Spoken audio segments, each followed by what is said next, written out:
Hi, it's Saturday night, the 10th of October, and day 284 of my journey to business alignment. I'm still living the dream. How about you? My power statement for today said, I will continue to work on finishing up as many tasks that are left on my master task list and get them done as soon as possible. And I will also try to fix the watch this video logo so that it opens in the center of the screen instead of the top. So here's my to-do list I had for Saturday. You can see those highlighted ones. Bam, done. Got them done. My most important task for today was to finish as many of my master task to-dos and get them done. Well, here's my master task. I've updated it. You got that list, got that page, and then there's one more page. Just give you an idea. Website pages, contact Ontraport.com to do the following. Design a membership sign-up button. Add the Ontraport membership engine. LTD coaching page button should say sign up to be coached. All these relate to the Ontraport system, and so they're there. That's why I don't have them checked off on getting all the other ones that need to be done before Ontraport is engaged. My fun task for today was to fix the Watch Video Now logo and republish it so that it looks like all the other videos that I have. I'm not going to show you that. I'll show you when it's all done, but I did get that fixed, and I did what's called republish it and get it up to YouTube and my channel so that I have that link, and I'll give that to Fahad, and he'll change it out, and it'll be all ready to go. The exciting task today was to watch a video my son sent me on gravity and how this little scientist guy that he watched, and Tanner is a real physicist, science kind of mentality guy. He's really fun. But this guy says gravity is an illusion. He did a little video on it. Well, Tanner and I had a really unique ongoing discussion of these kinds of topics, and so it was fun. He wanted to send this one to me. We do a lot of discussion and thoughts on topics on the mind and the conscious mind and so forth, what consciousness is and so forth. Well, my end of the day success routine question says, get honest with yourself, Marty. What didn't go well today, or what could you have done better? Did you wake up and early, start strong? Yes. Did you start your morning with power? Win the morning, win the day. Were you productive throughout your day? You saw the pieces. That list is getting further and further smaller. So, great. So, did you get the most important things then? Those 3 ones done and many more. Did you move your goals forward, pieces through the portal of my mind to the world of the physical? Did you show up as the person you wanted today? Yes, I did. I showed up as a person that would best serve me and would serve Kathleen, and she did the same, and we were present for each other. It was a wonderful day for a Saturday. I'm going to say this in summary.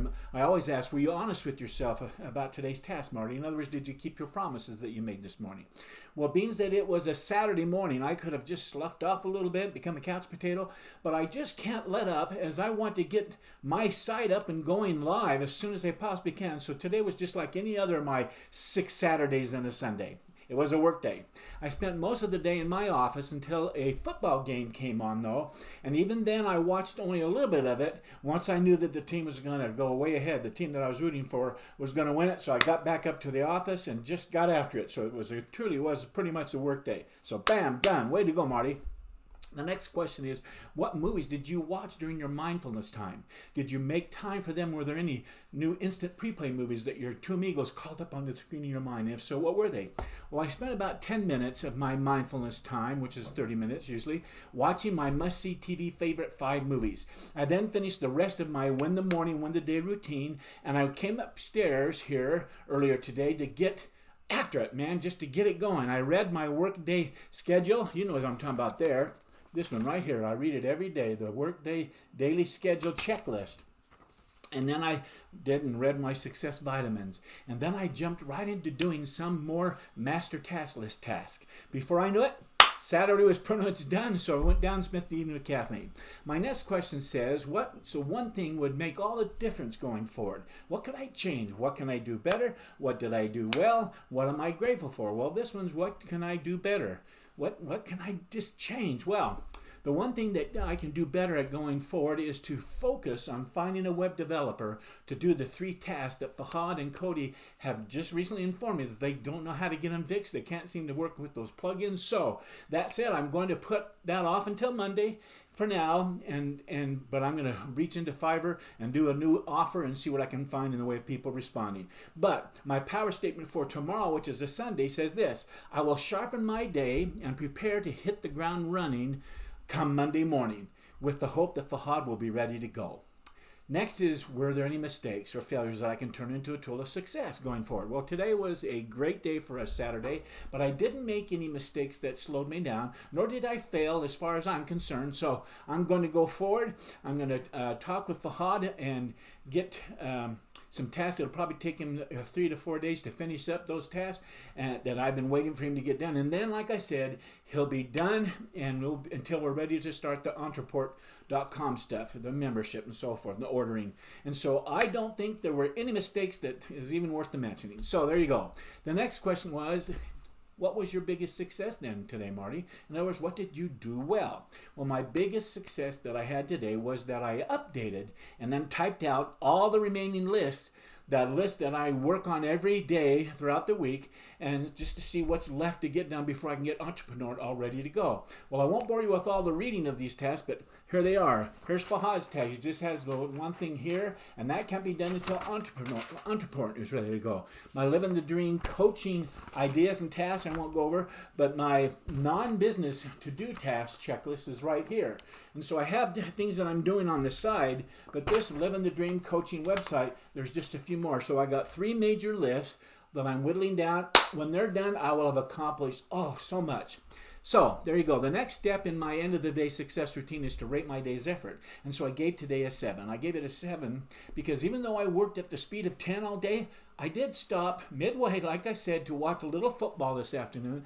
And I got a couple hours lost, I guess, there, and went back up to the office, but I finished the day strong. Start the day strong, work all day long strong, and end the day strong. That's how it works. Okay, I want to end the day strong. Therefore, here's what I'm grateful for today.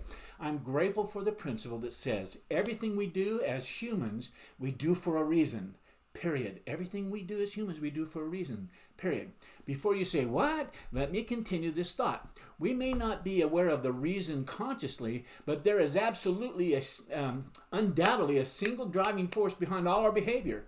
This force impacts every facet of our lives, from our relationships and finances to our bodies and our brains. You're probably asking, like I've asked myself constantly, what is this force that is controlling me or controlling you? And I even now and will continue to do so for the rest of our lives, or rest of my life. So are you ready for it? The answer? Are you sure? Okay, here it is. The force is pain and pleasure.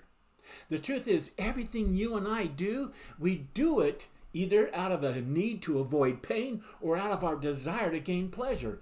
Period. Let me repeat that. The truth is, everything you and I do, we do it either out of our need to avoid pain or out of our desire to gain pleasure. Throughout my 44 years of adult life, I have heard people talk about changes they want to make in their lives. I've even said it myself. But they can't get themselves to follow through. They feel, remember that word, feel, they feel frustrated, overwhelmed, even angry with themselves because they know they need to take action, but they can't get themselves to do it. There is one simple reason that this is so. They keep trying to change their behavior, which is the effect, instead of dealing with the cause behind their behavior. The secret to lasting change is to come to a clear understanding and then utilize the forces of pain and pleasure. Gaining this understanding will allow you and I, once and for all, to create the lasting changes and improvements in our lives that we desire for ourselves and those we care about. On the flip side, however, is the fact that failure to understand this force dooms you and I to a future of living in reaction, like an animal or a machine. Perhaps this sounds like a complete oversimplification, but think about it. Why don't you and I do some of the things we know we should be doing? Let me answer this question this way. What is procrastination? It's when you and I know we should do something, but we don't do it. We put it off. And why don't we do it? This answer is simple. At some level, we believe that taking action in this moment would be more painful than just putting it off. Yet have we ever had the experience of putting something off for so long that suddenly we felt pressure to just do it and get it done anyway? It's so interesting. We're interesting creatures, us humans. What happened? You and I changed what we linked in our minds pain and pleasure to. Suddenly, not taking action became more painful than putting it off. This is a common occurrence that many Americans experience around April 14th, right? These principles lead to the next thing I'm grateful for, which is the law of action. And here's what it says. The secret of success is learning how to use pain and pleasure instead of having pain and pleasure use us. If you and I do this, we're in control of our life.